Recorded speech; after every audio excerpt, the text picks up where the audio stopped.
everyone, how are y'all today? I hope that y'all are doing well. It's just me and CJ today. We have another video that should be posted soon. It'll definitely be posted before y'all see this video, but it's of us hanging out with the kids. And over the weekend, last weekend, we took them to Dave & Buster's and the strawberry patch, and like just hanging out, just doing things, especially with Zayden's birthday coming up, and CJ will be returning to work soon. I'm trying to like scoot it so where he could get both of us. So yeah, we did some fun things over the weekend, but it was more fun for the kids. Yeah. It was more fun for the kids. And so anybody who got more than one kid, or even one, when you go to a public place, like you know, you more focused on making sure your kid good, everything, you know. So it's like we got 4. Yeah. So you know, it's like you take the 2 oldest, I take 2 youngest, or whatever. Like but it's still. You don't even do that though, because they all try to like play with each other. That like we end up just kind of being all together, and everybody's like running in different directions. Y'all, it can be so overstimulating sometimes. Yeah. And that makes it hard. That makes it hard at times. And so today we said we're gonna spend time and we're gonna do what we want to do. Like we took them to Dave & Buster over the weekend, but like I'm glad they had fun and it was good to see like them having fun together. But we didn't play any games. So today we went and we played, and they're at school and daycare, and we had fun. Yeah. We played Halo and Mario Kart and basketball, and listen, I needed that. That was really fun. Just finished eating canes in the car and watching The Ultimatum. I mean, I feel like as a couple you need that sometimes, you know? Because like he works away and we do these family things, but I feel like it took me years to realize that like when parents did things with us when we were younger, I think as a kid I always assumed that my parents were having fun too. No, it's not. I told that to Zayden. I said, we love doing things for y'all. We love like making sure y'all are having fun. But when mama and daddy, when we say we need time together, it's because we want time for us. Like if we've spent all day playing with y'all, taking y'all here, taking y'all there, when we get home and we are freshly showered and we want to sit in our bed and watch a movie, let us do that. Y'all go play. Because what was fun for y'all wasn't fun for us. And they're like, really? You didn't have fun? No. We're watching y'all. We're making sure nobody steals y'all. Like I'm looking left, right. Like why is this person so close to my kid? Who's being weird? Like and I'm friendly, but there are people that are just strange in this world. Like, so, or like, you know, making sure like your kids are playing well with other people, watching them too, watching their behavior, watching, you know, other kids around them, watching them around other kids. Cause Zane likes to hit. He doesn't hit strangers, but he likes to hit his siblings, the 2-year-old. So, you know, like I just pay attention, make sure they're behaving, make sure they're being respectable, make sure people are being respectable towards them. It's a lot. So when we went to Dave & Buster with them last week, they played. We didn't play. We went wherever they wanted to, scan the little card, and we just let them have a blast. But I'm so happy today we decided to take that time for us. So yeah. Definitely. Yeah. But anyway, so it was fun, y'all. It was. Now, we definitely needed that. We need to do more like that. Cause I'm only home for 10 days, and like from day one, it's like hit the ground running. Mm-hmm. Like kids happy I'm home, but it's like, man, we be so busy. Right. And it's like, before you know it, like it's still like now, it's like, okay, time to go back. It's like, God, it flies. Like it does. It flies. Yeah, I went straight in my hair today because I needed a good trim. So like, that's most of the time when you see me with my hair straight, because I want to make sure she's getting like all the dead ends. It was so pretty in the shop. I stepped outside, it went poof. It's not bad yet, but like, it's definitely not how it was. Louisiana humidity. And he saw it right when I got in the car, and he was like, oh, it looks good. I'm telling you. And the sun not even out. Today y'all's kind of like overcast. You can feel the humidity in the air. You gotta lean over some. Is it like, oh, it's showing 86? Yeah. 86 degrees. 86 degrees, and I don't know what the percentage of humidity is.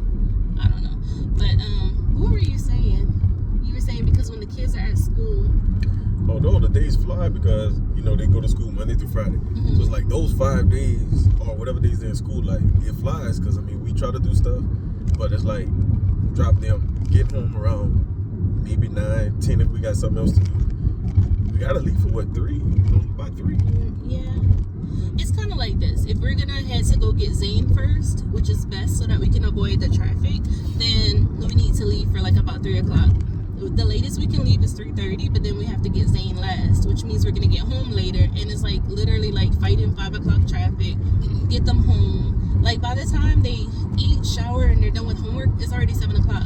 Easy. We try to put them to bed at about 8, so like they don't have much time, you know. And I know they said it to us one time, Zane and Xavier was like, man, we don't have much time for anything. I was looking at the room thing. I'm supposed to be y'all. It was like we don't have time for anything, and I get it. It's true. In a sense, because the time we get back home with them is about 5:30, depending on if we have to stop anywhere or do anything. And 8:30 they're going to bed, so you know that's showering, eating, homework. Like it goes quick. It's true. I mean, I know they're excited that today they you know, they don't have school tonight, so maybe we might do like a little home movie night tonight. I saw that they kept talking about the Knuckles, but I thought it was something in the movies, but it's something. Wait, the Knuckles movie? No, it's like a 6-part show, but it's on Paramount Plus. But it's Knuckles, like it's Sonic Knuckles? Yeah, Sonic's Knuckles. So I know they would like to watch that. Okay. Paramount. I got popcorn and stuff, but already. But yeah, y'all, you know, we do little things like that with them. But definitely having me and Kevin, should have our time is very important because I mean we get caught up just work, school, kids, life, and it's like, man, like we enjoy each other's company, but it's very rare. Like, you enjoy my company? Yeah, I do. Sometimes. I'm joking. But no, yeah, we definitely enjoy each other's company, but we do have to like. I can say be selfish in the sense of. We just gotta be like, okay, me and you gonna eat or we gonna do something. Let's go. It's true because we'll be like, we might say, hey, let's go do. Be like, well, wait, when the kids get off, then let's go do something. And it's like we always do something with them, like, whether it's at home. And I'm laughing. I was looking at him like that. Whether it's out and about. I was looking at him like that, y'all, because I nag. Like I like to pick at him. Like whether it be like pluck his beard, like I like to pick at him. So I was like, you enjoy my company, but yes, we do enjoy each other's company. It's not news to me. Like that's how we joke. And I think sometimes I have to preface that because like when I joke, sometimes I look serious and I don't realize that other people don't understand that I'm joking. I have a very dry sense of humor sometimes. So yeah, but we do have fun together. We do enjoy each other's company. The problem is we don't often take enough time for just ourselves because he's gone for so long. We're often trying to include the kids and get as much. Because when I get back, be like, okay, the kids been missing me, or with school, so we're like, okay, let's go do something as a family. Like we just did. We did a lot of stuff with them and for them, man. But the time of the days just fly, and it's just crazy. Yeah, it's crazy. Like I said, I'm literally probably go back tomorrow or Sunday. I might go back Sunday, but and the day before I leave, I try to make sure my clothes wash and try to rest a little bit because it's like 12-13 hour drive. So it's like it's a long drive, and as soon as I hit work, let's go. I'm working 14, 15, 16 hour days, so it's like. I'm honestly hoping though that you get something else because I don't even feel like that job is healthy for you. Yeah, like because sleep schedule is just. I can say non-existent because I might work 2 days, then they might flip me to nights for a week, and then back to it's just whenever they need you. Like there's pretty much regular sleep schedule. I mean, he can't even get into a regular habit, and I'm sorry that takes a toll on your body. And we are getting older. Like we are approaching 40. You can't be playing with your sleep like that. Right. All right, y'all. So CJ went into the store to grab some drinks for the kids because whenever we get Zane from daycare, if you don't have a snack or a drink for this little boy, he is upset. And I don't even know why I started him with that. It was more so because when I pick up the kids, I typically have a snack because now that they don't ride the bus, now that they're car riders, it takes longer to get home. The bus stop was really close to home for us, so I didn't worry about bringing snacks. So being that we're further out from the school, they're a car rider now because Zane goes to daycare on the same end of town that they have school, right? So I was like, okay, I'll get them a snack. And I started that habit, and because I have the snack for them, I have to have a snack for Zane. The thing about it is, though, is that Zane is already having a snack at this time at daycare, but he still expects a snack. So he gets in the car, literal crumbs on his mouth, and will still have a fit if I don't have a snack for him. And I'm like, I know she just gave you one. I know you have a drink. I know she just gave you a snack. I know. Anyway. So yeah, guys, we had a fun day today. It wasn't just all about us. We did like have to split it up because I forgot that I had a hair appointment today, but I try not to skip trims because I did in the past and I paid for it. And a few months ago, I cut off like 4 inches of hair, and that was me gradually like trimming, or it wasn't me, it was my stylist gradually like trimming off hair because it was so damaged. And then one day I was like, hey, I noticed I'm not really retaining any length, and I was like, how damaged is my hair? And she told me, well, I had been letting it grow and gradually cutting. And I was like, girl, just go ahead and cut off all that damage, because I had been going somewhere else prior to going back to my old stylist, which is who I see now. And so I told her just cut it all off, and so that was like 4 inches. So now I'm trying to let it get healthy, pretty much back to what it used to be, and like in length. I wanted to get back to the length it used to be in like 2015, which was like almost to my elbow straight.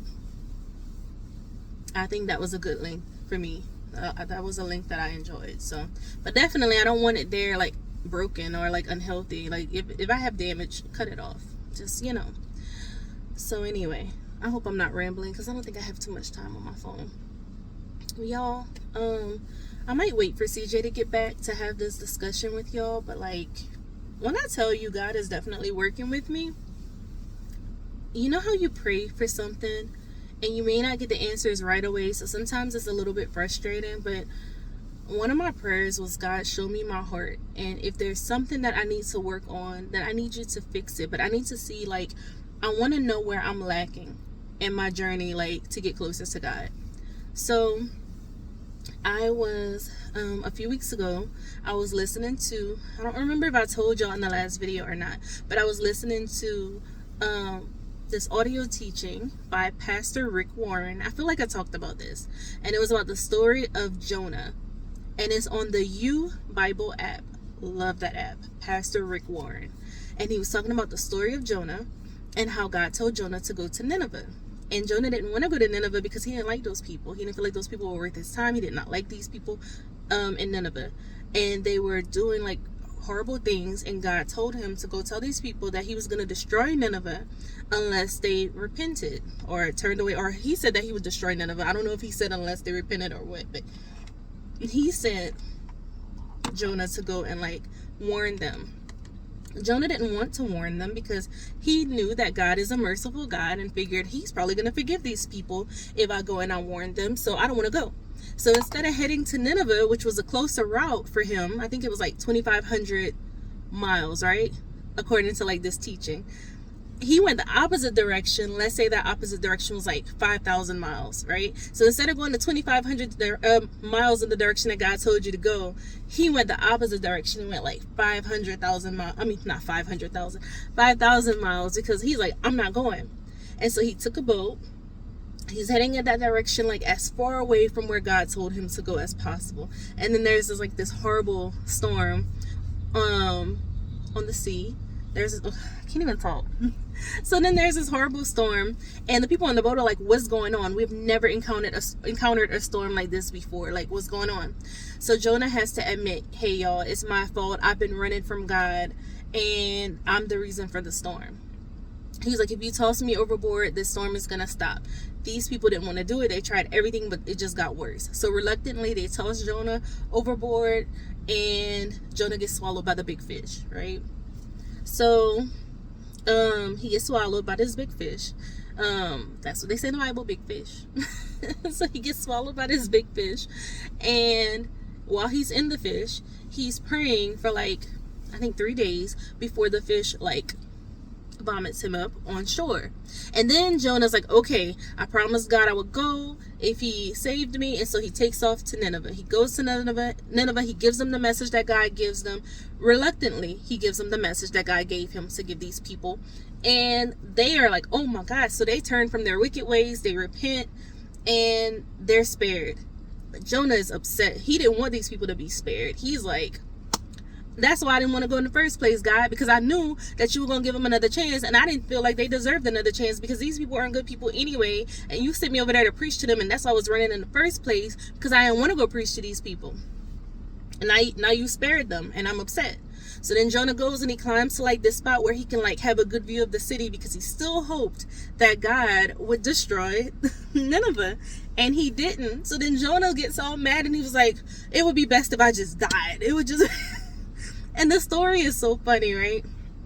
Because I think about how many times I'm so upset about things not going my way that I'm just like, not saying it would be better if I died or anything, but I just think of how sometimes I'm dramatic and how God must be looking at me like, girl, go touch some grass, you know, like go have a seat. But he's still so merciful. So anyway, this pastor is like going on with this message, and Pastor Rick Warren, he goes on to say, Jonah wanted mercy for himself, but judgment for others. He said, think about the person that you are still angry towards. Why is it that people want mercy for themselves, but judgment for others? Y'all, I got so upset hearing that message because I still held anger in my heart for somebody that I thought I had forgiven.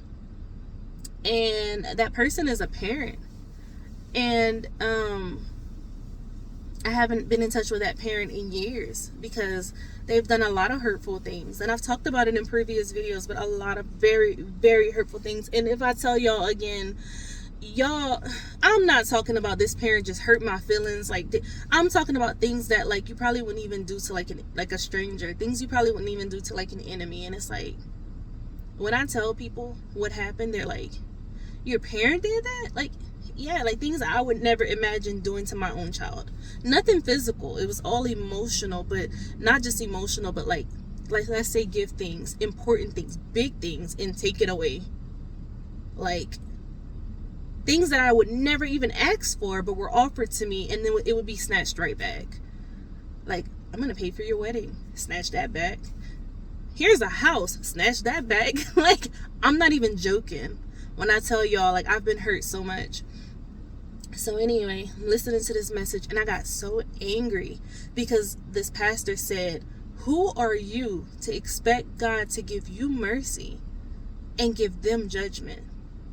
Who are you to think that you can be angry with someone and expect God to be merciful to you, but give them judgment?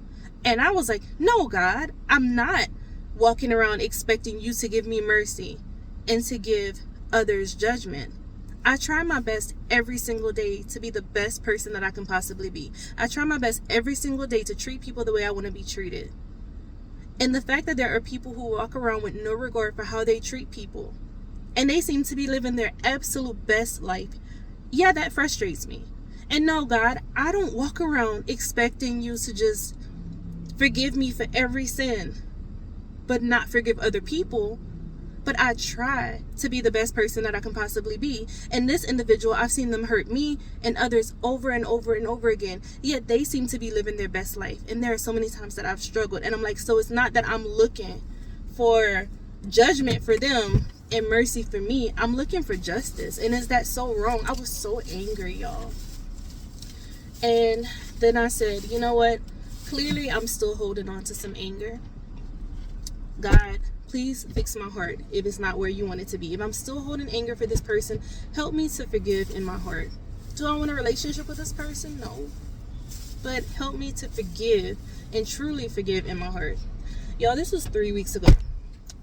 How about I ran into this person 2 days ago?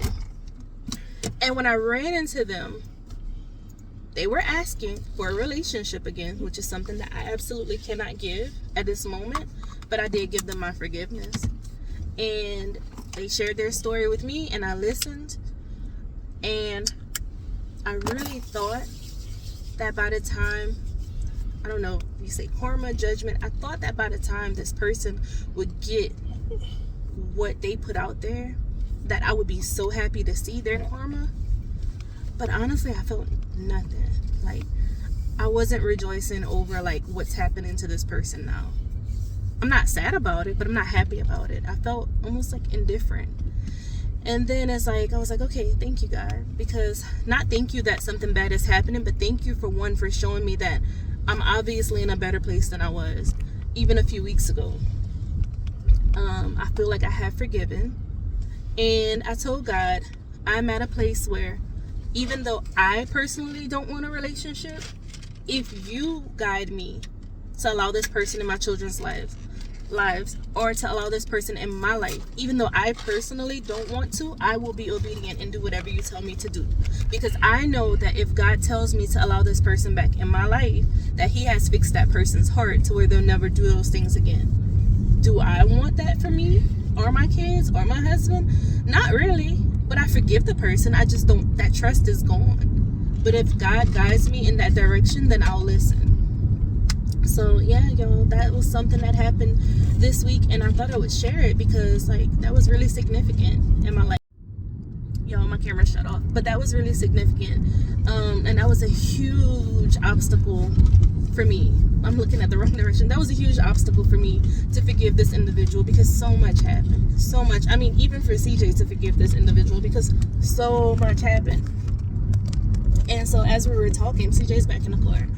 As we were talking, CJ, like, y'all, when I tell you the relationship was so bad that like CJ walks out of the gas station and I'm talking to this parent of mine, and CJ stands, let's say we're behind my car because this person pulls up in a vehicle right on the side of me and I didn't know who it was until they got out of the car.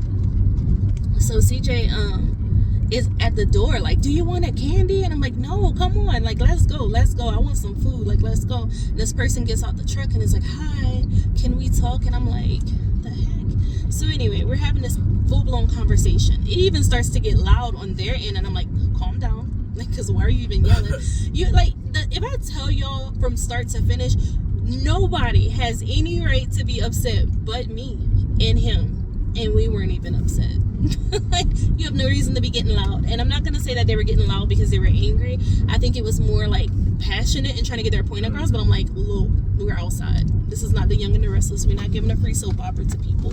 Like, calm down. Let's lower your tone. And we talked it out. But all I could give the person at the moment was my forgiveness and show them a picture of their grandchildren, and that was it. I don't have anything left to give at this moment. You know, I'm not at this moment willing to allow myself to be burned again. But I told God that if for whatever reason he wants that, then I am willing to do it if he shows me that and gives me confirmation that that is coming from him.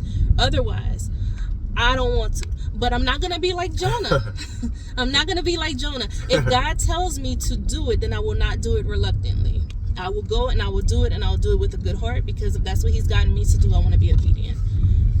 But yeah, that was very interesting. And y'all, CJ stayed by that car. CJ did not get in that car, because when I tell you the relationship has been so toxic over the years, CJ stayed outside by the driver's like by the driver's side door. I was at the back of the car talking to the individual. CJ stayed near the door because he did not know how I would react. That's how toxic and how bad this situation has gotten in the past. CJ didn't know if he was gonna have to pull me off of somebody. So, like, to the point to where he was shocked that I had remained calm. So God is definitely working in our lives, and I wanted to share that with y'all, that if you are going through something and you're struggling to forgive somebody, please ask God to help you, and don't give up on asking him to help you. Like, continue. I was waving at my best friend. Continue to ask him to help you and to guide you in what you need to do. Ask him to show you your heart. If you I'm sorry, y'all. I was waiting.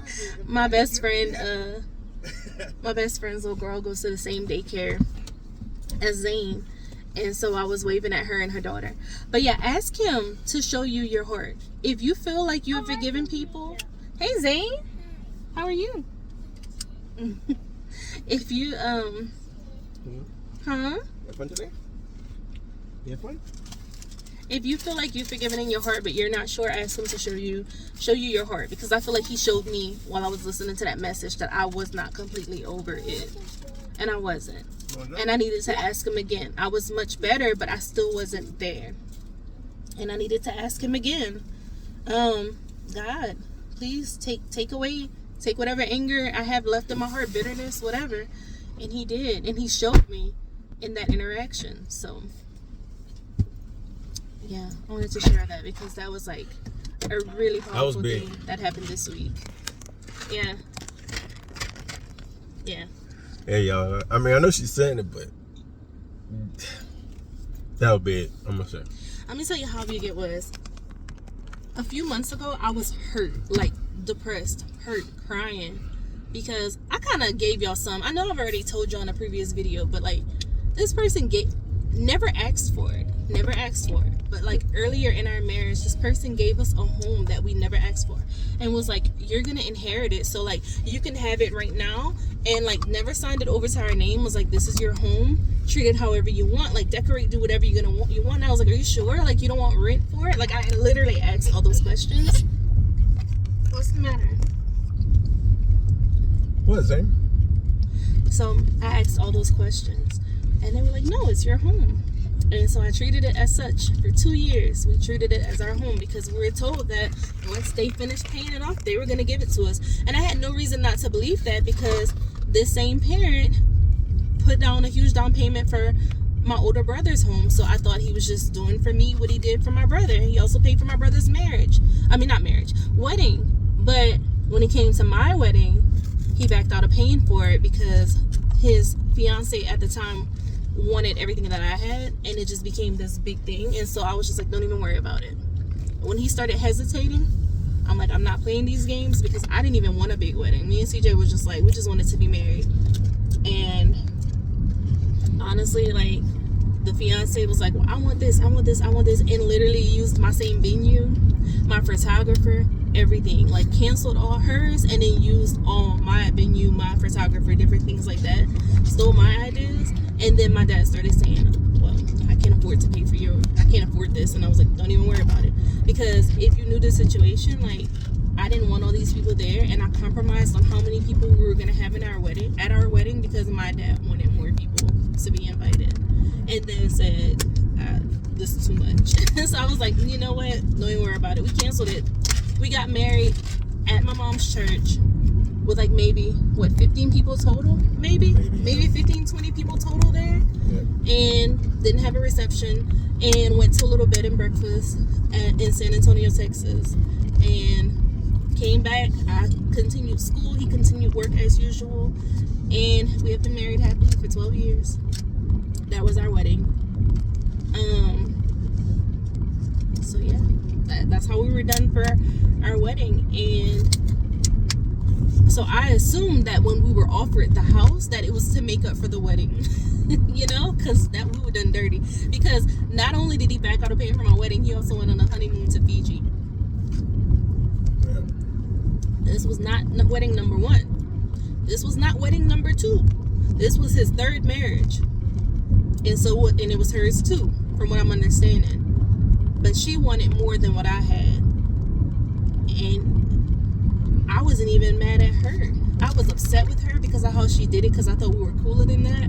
But I was more so upset with my dad because, like, I'm your daughter. I'm your only daughter. So for you to put somebody else's needs and wants above mine, when I wasn't even being selfish, I was just like, I just want excuse me, I was like, I just want something small. And he was like, no, he wanted this big grand thing for more of a show. But then when his fiance wanted all those things too, it was like, oh, well, now, you know, I can't pay for both. Right. Even though I said, how many people did we agree? Initially, we said, like 50 people max, 50 to 75 people max for our wedding. I had to compromise and go up to 150 because if I let my dad have his way, it would have been 400 something people. I didn't want that. I was like, at the time, I feel differently about my family now, but at the time, I was like, I don't even like that many people in our family. And it's not the case. It's just that there was a lot of mess and drama going on around that time, and I heard people saying things that they didn't know anything about concerning me and my dad's relationship. And it was more like his side kind of taking up for him, even though they didn't know like the extent of like what I had been through. You know, everybody got enablers. So I was just like, anyway. So all that to say, I was upset. I just went all around the bush. I had to give y'all some context. I was upset 4 months ago because, like I told y'all, and the house was given to us. We lived in it for 2 years. Had our second child there. Had fixed up his room, and I mean, it was beautiful. It was so cute. And had fixed up both of our kids' rooms, actually. It was really nice. And I think in a previous video, like, I showed y'all pictures and stuff on the, I think it was on this page. Or maybe it was on the other channel we talked about it. I don't know. But he took it back because he owned a trailer park at the time. And during 2016, there was this big flood in our area. And, like, it messed it up. He claimed that he wasn't getting any money at the time from tenants and that he was so short on money, and that's why he took it back from us. But within 3 months of kicking us out of the house, and we couldn't do anything about it because it wasn't under our name, I was willing to fight it in court because he had told several people this is her home. But CJ had just lost his mother the week prior to this happening, and he was like, for my mental health, please, let's just give him back his house and be done with it. Because I don't have time for this. Like, I'm angry right now. Like, I lost my mom. I'm hurting. Like, I don't have time to fight with your dad about this house. Give that man his house before I do something crazy. He was, like, really upset and going through it and trying to grieve. And the last thing we needed to deal with was that.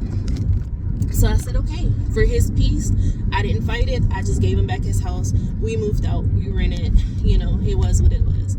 But within 3 months of us moving out, my dad did all the work he said he was going to do on it, that he said he was going to do for me.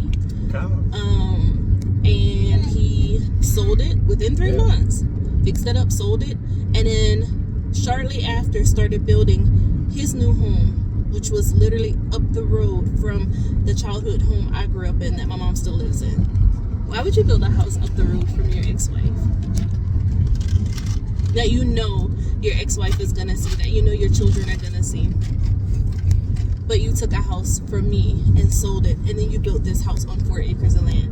But what really hurt me about 4 or 5 months ago was when I found out that he had built his mother-in-law a home on that property.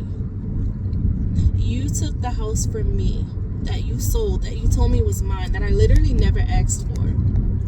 And then you turn around years later and build a home for your mother-in-law. I was hurt because it was like, you didn't even try to rectify the situation. You didn't even try to like say, hey daughter, I know I messed up, but you know, like, I don't know. It's like, I guess for me it had hurt so bad at the time because I have kids and I could never imagine wanting to hurt them in any way. And if I had hurt them in any way, nothing would stop me from trying to get their forgiveness. There's nothing that would make me give up on trying to get them to forgive me. So for you to so easily hurt your child like that, and it didn't only affect me, but it affected my husband, it affected my grandchildren. I mean, my grandchildren, your grandchildren, my children. And then to turn around and build a home for your mother-in-law on your property. Like, I think, and I have no emotions even telling this story. I think when I tell this story, I'm just shocked. I'm just bewildered. Like, it's my story to tell, but like, I am so shocked. Like, I'm shocked as if I'm hearing somebody tell me for the first time, because when I tell people the details of what happened, I can't believe this happened. I cannot believe that somebody would do the things they did, and then you come to me. Literally, I'm passing the gas station where we met right there. It's crazy. Then you come to me, and you're like, I want a relationship. I need you in my life. I need my grandkids in my life. I'm going through it. And I'm like, what am I supposed to do with that information? Right. How many times are you going to pet a dog and allow the dog to bite you before you stop petting the dog? How many times are you going to reach out to hold a snake and let the snake bite you before you be like, I'm not gonna keep trying to touch this. I'm not gonna keep trying to hold the snake. Like, how many times do you want me to keep allowing you in my life to be hurt? And then I've forgiven. I have. But now, I'm a mom. You hurt my kids, and nothing will save you from my wrath. They were younger when this happened. If I allowed a person in my life again after so much hurt and they hurt my kids,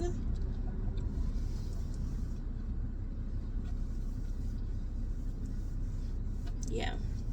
So that's why I said I don't even have anger anymore towards him at all.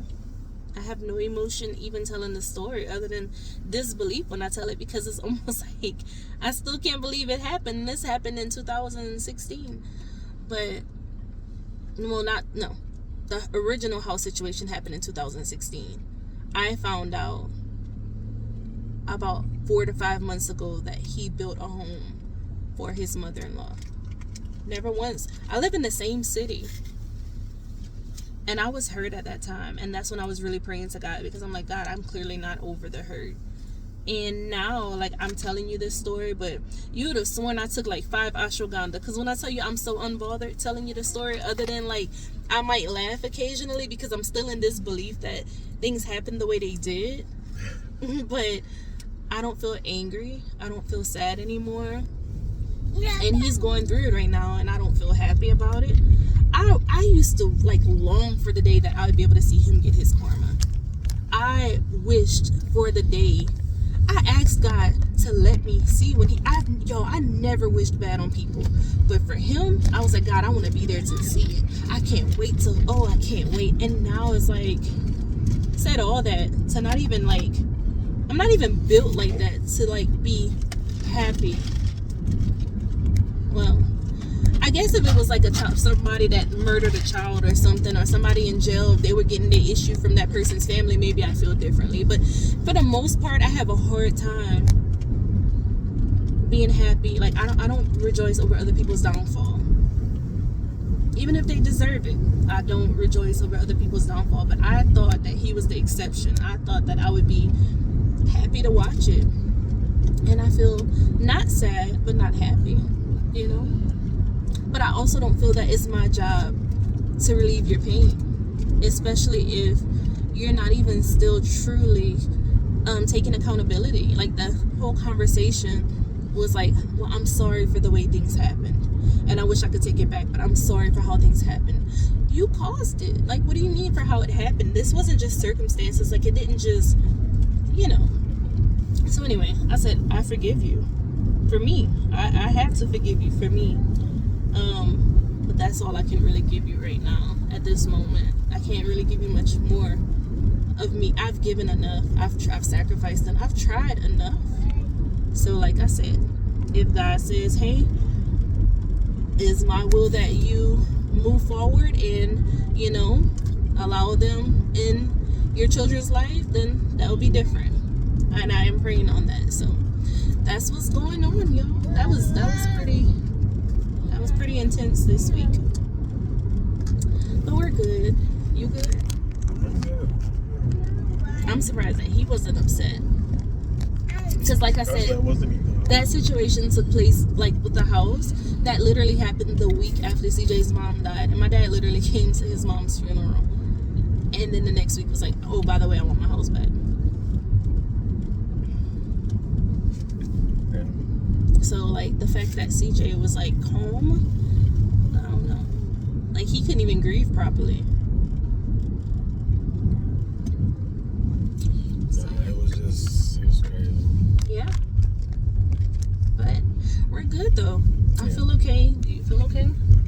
Yeah, like I said, surprisingly, like, seeing him. You know how sometimes guys was like, you be like, oh, I'm good, I forget this person, or I'm just not whatever. But it kind of like out of sight, out of mind. But when you literally see the person, sometimes them feelings come rushing back. You be like, man, I'm not over it. You get mad, or surprisingly seeing him, I pumped the gas and they was talking. I was just chilling. Why didn't you get in the car? Nah, I was just. Tell the truth, why you didn't get in the car? Nothing. I was just like, I was chilling. You thought I was gonna do something, huh? Nah, I didn't. Unless he would have really said something out of pocket or tried to do something to you, that probably the only. I couldn't see you just immediately just jumping on him type thing. I didn't think that. Nah, if it would have happened, I wouldn't have been like, why? Because I know where it would have came from. I'm gonna tell you, but about 5 years ago, probably would have swung on him if he asked me for a hug. I'm not even gonna lie to you. I probably would have swung on him if he asked me for a hug. And I'm not even that person that, like, I've never fought my parents. Like, I don't even do that. But, like, when I tell you the hurt, the anger, and the hatred that I had for this man, yo, I absolutely hated him at one point. I didn't even touch the surface of the things that have happened in my childhood or things. These weren't isolated incidents. Like, this is a pattern. Like, at one point, I wondered what I did to feel so hated as a daughter. It's a lot. It gets deep. But anyway, I don't wish bad on him. I just don't have any feelings. Go, Zane. Look at his whole hand. Now, I know you had a snack at daycare. No. Yeah, you did. No, it did. You did. Yeah, you did. Oh my gosh. Yeah, y'all. So that's it. I don't wish anything negative. I know that the person is going through it right now, and I've been telling God, talking to him, and like, God, please guide me. Because I can only see so much with my physical eyes, but you can see all things. You can see what's going on in his heart. You can see what's going on in his mind. And if he is truly sorry and you truly feel that it is your will that I reconcile things, then I will do it, no question. If not not because I want to, but like I said, it's not for not forgiving, it's because of lack of trust. But if God tonight showed me a dream, a vision, anything, and was like, you need to reconcile, then I would do it. Because that's where I'm at. So yeah, I feel like I've rambled enough. But thank you guys for watching.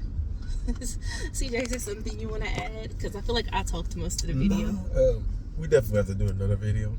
You can definitely certain other things, but yes, at the moment, it is good. You see, we got Zane, y'all. Now next we get the other three. Mm-hmm. And that's what we say. Pure chaos. The chaos begins. Let the storm begin.